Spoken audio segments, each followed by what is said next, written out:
Assalamualaikum warahmatullahi wabarakatuh. Waalaikumsalam warahmatullahi wabarakatuh. Yang lagi rebutan salak sama jeruk diharap untuk menjawab salam. Assalamualaikum warahmatullahi wabarakatuh.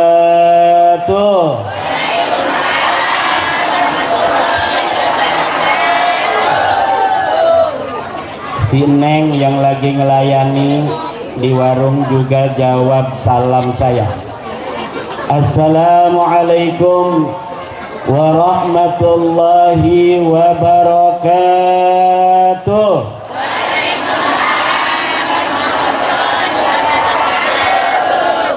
Alhamdulillahil malikil hakim, al-jawadil karimil azizir rahim, والطريق إليه واضح للقاصدين والدليل عليه لائق للناظرين. والصلاة والسلام على سيدنا محمد وعلى آله وأصحابه الطيبين الطاهرين. اللهم اجعلنا وأولادنا وأزواجنا وذرياتنا وطلابنا من أوليائك المقربين والعلماء العاملين الراسخين العابدين الزاهدين المتواضعين المفتوحين المرزوقين المحبوبين المجاهدين الطاهرين. اللهم اجعل هذا المعهد معهدا مباركا تأتي تلامذته من كل مكان مع النفع والبركة إلى يوم القيامة. آمين اللهم. اللهم ارزقنا رزقا واسعا حلالا طيبا مباركا من غير مشقة ولا امتحان بحق سيدنا ومولانا محمد وعلى آله وأصحابه. آمين اللهم. يا حي يا قيوم يا حنان يا منان يا ديان يا سلطان يا ذا الجلال والإكرام. أما بعد. Maka yang saya hormati sahibil bait Kiai Haji Samsud Duha, Kiai Samsud Duha, kita doakan mudah-mudahan panjangkan umurnya, ditambah rizkinya, ditaikkan derajatnya. Jangan tambah istrinya megawat. Juga yang saya hormati pimpinan pusat Perjuangan Wali Songo Indonesia Kiai Haji Riyad Mustafa dari Sragen, pimpinan wilayah PWI LS Jawa Tengah Kiai Salim, Ketua PWI LS Kabupaten Grobogan, Panglima Laskar PWI LS Grobogan Gus Jibril, juga hadir para kiai-kiai dari Ngawi, guru kita dari Ngawi, Kang Mas Kamal, moga-moga panjang umur, sehat badan, tambah gemuk, amin. Sahabat-sahabat Banser yang luar biasa, malam hari ini mengawal saya dari mulai pintu gerbang sampai ke Pondok Sohibul Hajah Sohibul Bait. dan seluruh para kiai-kiai yang hadir, yang tidak dapat saya sebutkan satu persatu. Bapak Wakil Bupati Grobogan yang telah memberikan sambutan, Bapak Camat, Bapak Kapolsek, Bapak dan Ramil, ibu-ibu, baik ibu-ibu yang pakai kudung kuning maupun kudung coklat, kudung merah, kudung belang-belang, semuanya yang saya cintai. Tidak lupa saya ucapkan terima kasih kepada ibu-ibu yang lagi ngulek. Moga-moga barokah, banyak duitnya. Amin ya Allah ya Rabbal. Malam hari ini acara Muharram juga santunan yatim piatu. Ibu, Bu, kalau kita bicara tentang bulan Muharram, artinya kita bicara tentang hijrahnya Nabi Muhammad. Kalau kita bicara tentang hijrahnya Nabi Muhammad, berarti kita bicara tentang perjuangan Nabi Muhammad dalam bagaimana menyebarkan agama Islam yang penuh tantangan dan rintangan. Nabi Muhammad dalam menyebarkan agama Islam tidak hanya lurus laksana lidi, tidak hanya naik laksana asap, tapi penuh dengan kelokan-kelokan tajam dan jalan-jalan dua bersimpang. Banyak yang harus dilalui oleh baginda Nabi sampai akhirnya agama Islam menyebar mulai dari Makkah, kemudian ke Madinah Al-Munawwarah, ke Habasyah, terus menyebar ke seluruh Jazirah Arabia, menyeberang ke Yaman, kemudian menyeberang ke Eropa, menyeberang ke Afrika, akhirnya sampailah di Nusantara. Islam sampai di Pulau Sumatera pertama kali pada abad ketiga Hijriah.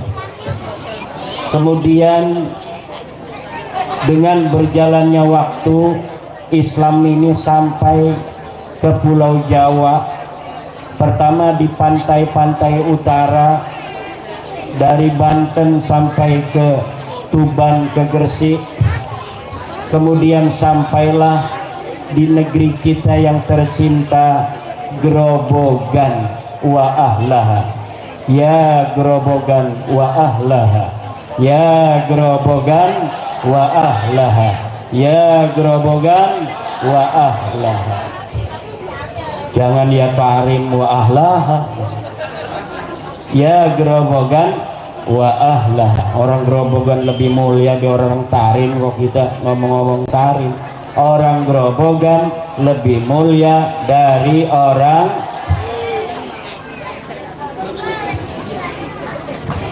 Nabi Muhammad dan sahabat sampai hijrah ke Madinah. Kenapa Nabi Muhammad sampai hijrah ke Madinah? Padahal negeri Makkah adalah tempat Nabi Muhammad dilahirkan, tempat Nabi Muhammad dibesarkan, tempat Nabi Muhammad mendapatkan belayan bunda, tempat Nabi Muhammad bermain dengan teman-temannya. Tapi kenapa negeri Makkah yang sangat dicintai oleh baginda Nabi Muhammad kemudian tega, rela ditinggalkan oleh Nabi Muhammad dan sahabatnya? Harta para sahabat ada di Mekah, keluarga para sahabat ada di Mekah, teman-temannya ada di Mekah. Tapi kenapa para sahabat Nabi dan Nabi Muhammad rela untuk meninggalkan Mekah, tempat yang ia cintai dengan sepenuh hati, dengan sepenuh jiwa? Jawabannya adalah karena ingin menyebarkan agama Allah, karena memenuhi kewajiban perintah Allah untuk menyebarkan agama Islam, menyebarkan kebenaran risalah Allah. Sampai Nabi Muhammad kadang-kadang menangis di kota Madinah karena saking rindunya ke tanah Mekah. Tapi rindu yang begitu tinggi yang dialami Rasulullah untuk kota kelahirannya Mekah tidak menghalangi teguhnya Rasulullah untuk berada di Madinah sampai wafatnya demi menyebarnya agama Islam sampai di Purwoda, di Grobogan ini. Nabi Muhammad diancam di kota Mekah akan dibunuh. Nabi lagi sholat di Ka'bah, lagi sujud, dilempar kotoran binatang, kotoran onta. Nabi Muhammad tidak marah.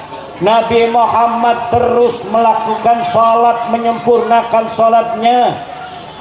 Kemudian Ibunda Juwairiyah memanggil Fatimah, wahai Fatimah, ayahmu lihat di Ka'bah, dia sedang sholat. Kemudian pamannya Abu Lahab menyuruh Uqbah, orang yang celaka, untuk melemparkan kotoran onta kepada baginda Nabi, kepada ayahmu wahai Fatimah. Siti Fatimah radhiyallahu anha kemudian lari dari rumahnya menuju ke Ka'bah. Dilihatnya ayahandanya sedang sujud dengan kotoran onta ada di kepalanya. Ia usap dengan penuh cinta dan kasih sayang ayahandanya yang sedang bersujud kepada Allah yang banyak sekali kotoran-kotoran binatang. Kemudian Rasulullah tidak marah terhadap orang-orang kafir, tetapi marahnya diwakili oleh Fatimah. Fatimah bintun Nabi, perempuan yang gagah perkasa, umurnya belum dewasa, tapi dia berani menunjuk dengan keras semua orang-orang kafir Quraisy yang berada di sekitar Ka'bah yang telah melempar ayahandanya dengan kotoran binatang. Setelah selesai sholat, Rasulullah mengatakan, Allahumma alaika bi Quraisyin, Allahumma alaika bi Quraisyin, Allahumma alaika bi Quraisyin. Dan orang-orang tadi termasuk pamannya Nabi Abu Lahab yang telah dengan tega menyakiti Rasulullah, kemudian di hari perang Badar semuanya mati, semuanya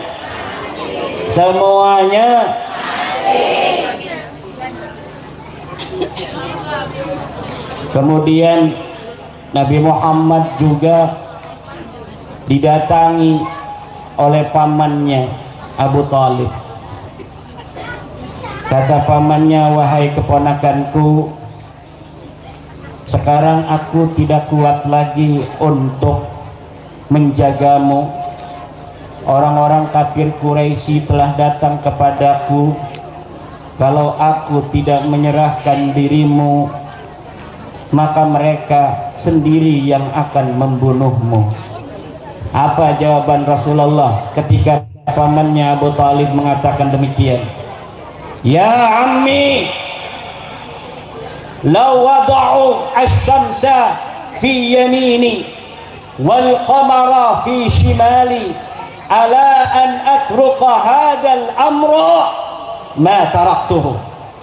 Wahai pamanku, kalau mereka meletakkan matahari di tangan kananku, meletakkan bulan di tangan kiriku, agar aku meninggalkan dakwah menuju jalan Allah kepada orang-orang kafir itu, ma taraktu, maka aku tidak akan meninggalkan dakwah di jalan ini.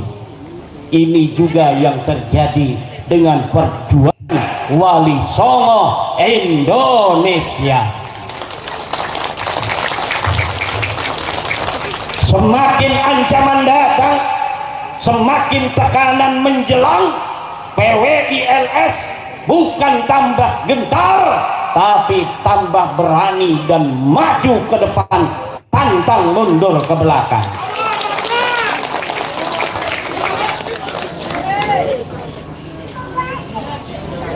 Akhirnya pamannya Abu Thalib, yang tadinya Abu Thalib mulai lemah, ketika melihat keteguhan keponakannya, kemudian pamannya mengatakan kepada Rasulullah Muhammad sallallahu alaihi wasallam, "Ya ibna akhi, ya ibna akhi, ma sallamtuki abadan." Aku tidak akan menyerahkan kamu abadan selamanya. Aku akan berkalang, aku akan melindungimu. Walaupun pamannya ini Abi Thalib sampai wafatnya tidak pernah terdengar masuk ke dalam agama Nabi Muhammad secara terang-terangan. Belum pernah terlihat dan terdengar beliau bersyahadat asyhadu an la ilaha illallah wa asyhadu anna muhammadar rasulullah. Jadi kadang-kadang ada yang menunjukkan keberanian seperti Umar ibn al-Khattab,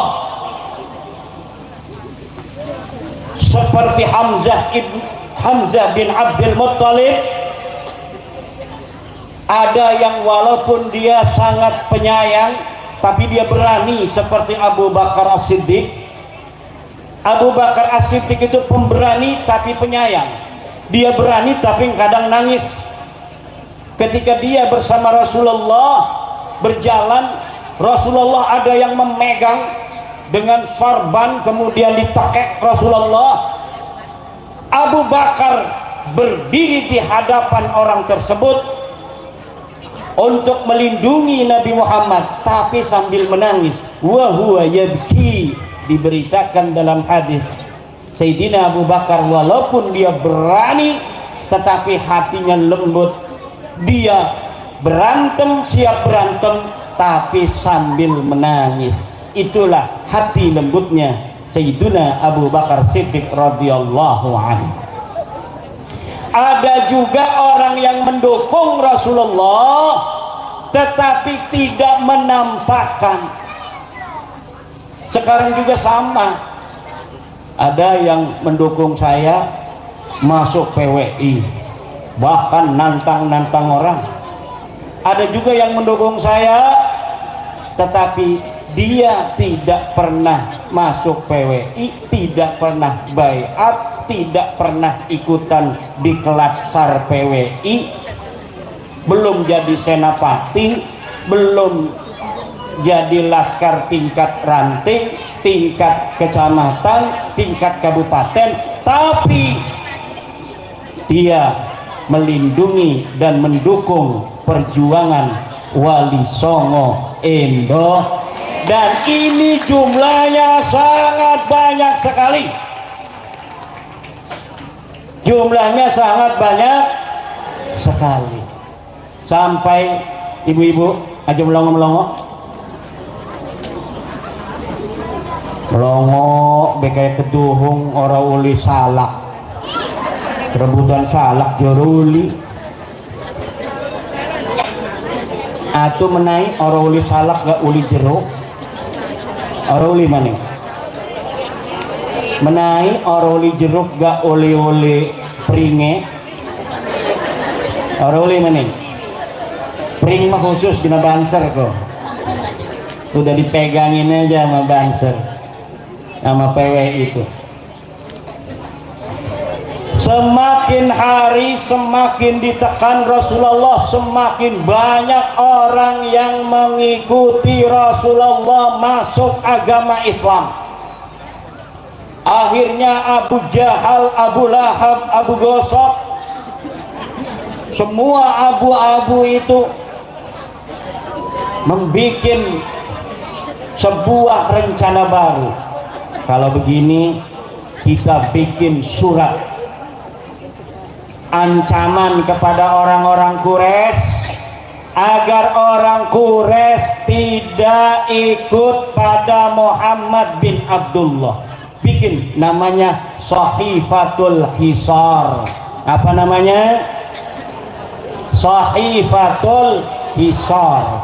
Namanya surat boykot. Kalau sekarang surat instruksi lah gitu. Dibikinlah oleh Abu Jahal CS Sahifatul Hisar, surat instruksi kepada orang Quraisy agar jangan ikut-ikut Muhammad, agar jangan sampai menikahkan anaknya dengan keluarga Muhammad, agar jangan sampai menjual beras, menjual gandum kepada keluarga Muhammad. Ditaruh ini surat instruksi di dalam Ka'bah.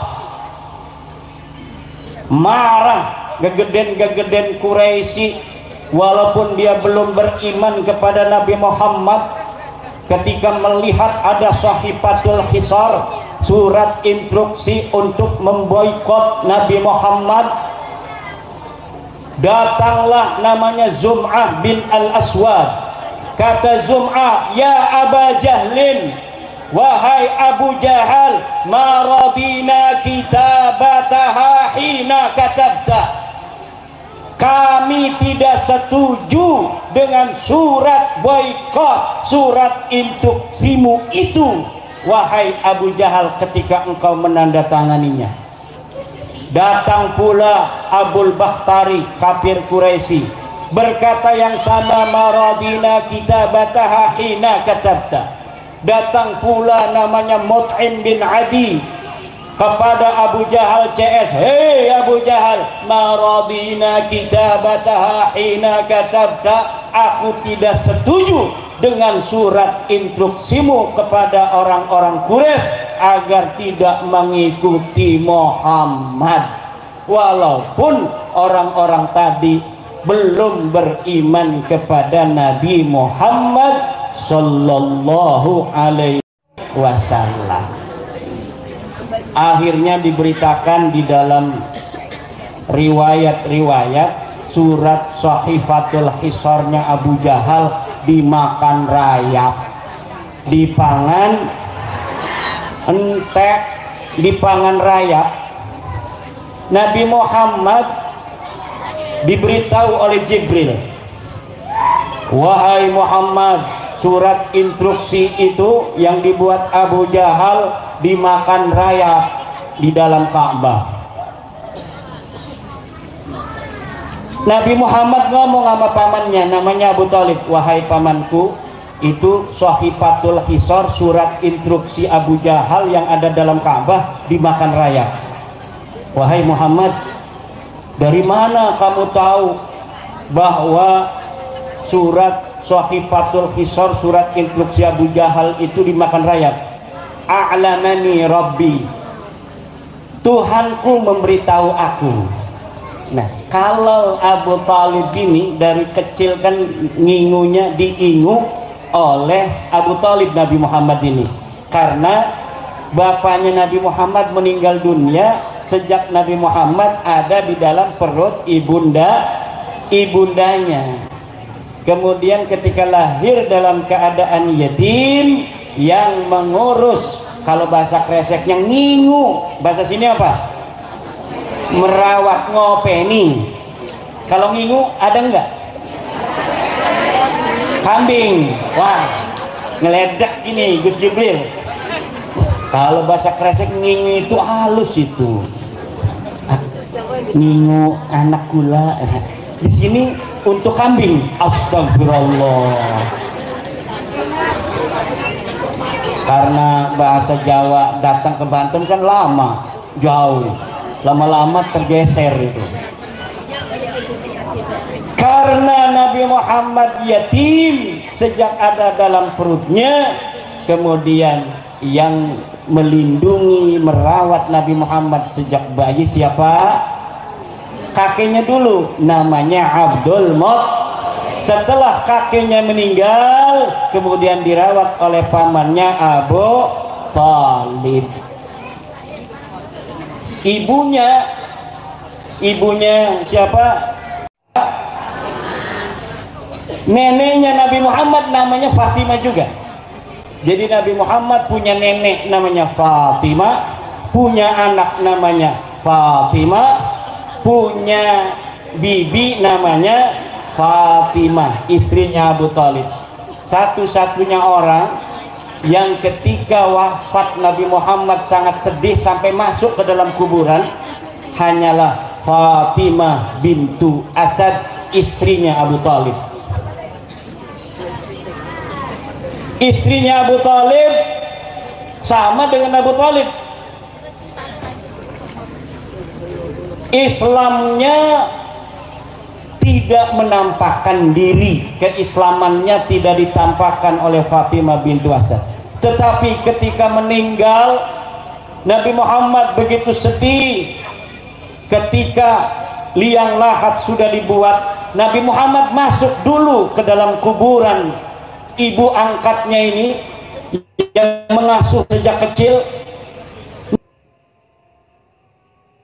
Wahai kuburan, ini akan sebentar lagi akan masuk ummi ba'da ummi. Apa namanya?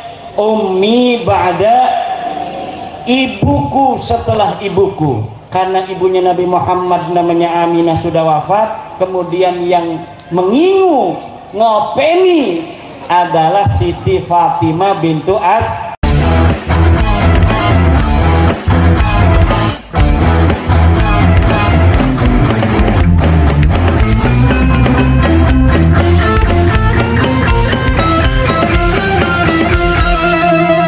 Jadikanlah hidup lebih berarti, jadikanlah laskar sang pemberani, membela ulama kiai pribumi, Rahwali Songo pewaris negeri. Gelora jiwa ini tak tertandingi, jangan coba-coba mengganggu negeri. Ulama kami terhina, kami pun tak terima, siap jihad jadi semboyan kita.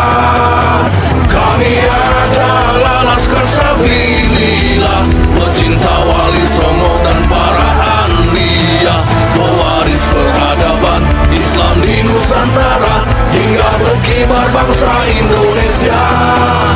Kami perisai para ulama, sepenuh hati korbankan jiwa dan raga. Bila nanti tertulis jihad pilihan kami, sahid bela agama dan negara. Kami terlahir di bumi pertiwi, terpatri suci sejarah negeri, korbankan darah nyawa leluhur kami. Jangan kau coba rubah dan kau pecundangi.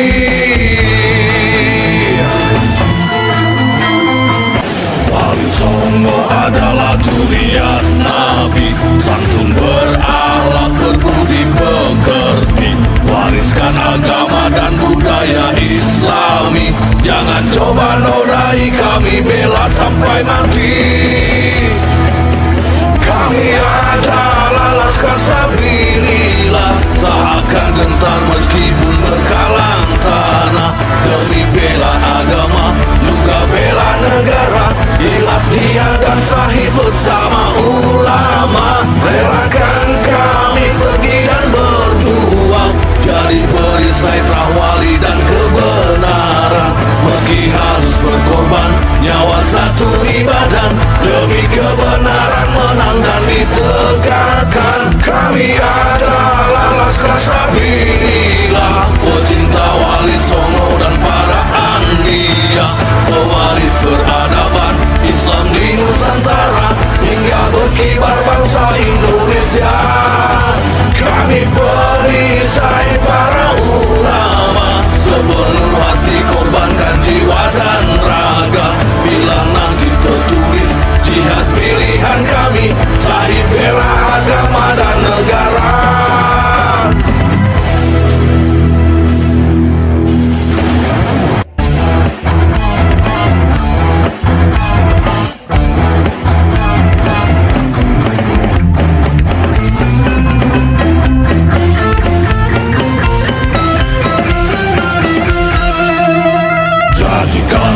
hidup lebih berarti.